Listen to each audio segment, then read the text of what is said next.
forth. Okay, so we're just going to jog her back and forth, in and out, up and down, run the spindle so you can see it.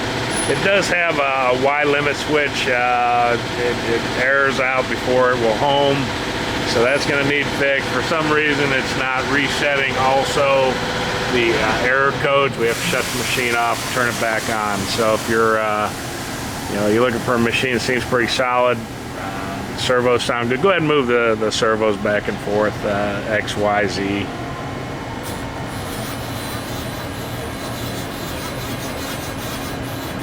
See here, it sounds the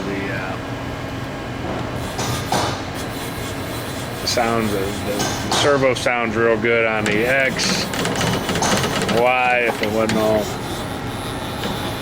you can hear the Y. Just the servo sounds good. I'm not sure if it's a feedback resolver, if it's actually the stop switch or the over limit or the zero switch.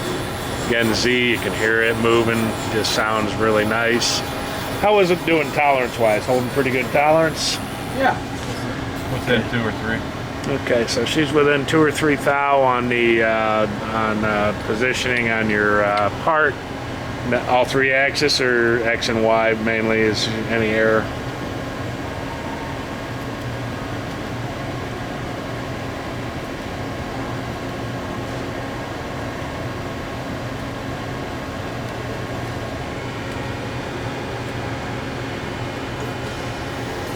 So I'm going to run your spindle a little bit. You can see your spindle running. And crank her up a little bit. In fact, if you put in like a 3,000 or 4,000 and use the speed dial to change the speeds. What is the top speed on this thing? I honestly don't know. I don't think I've ever ran it over 4,000. Okay, so there's a spindle running at 3,000 RPM. Sounds real nice. We're turning it down. Now she's running at about probably 1,000.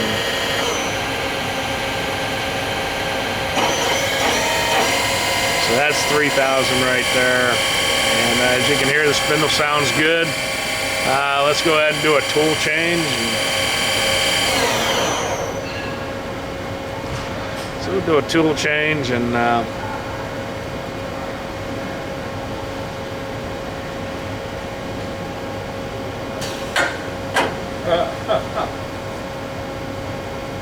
won't, because you're not at home. no.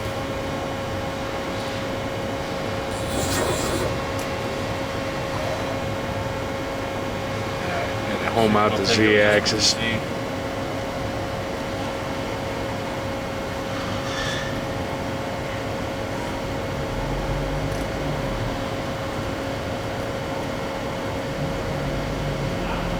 We didn't have it home because of the X or the Y-axis over travel.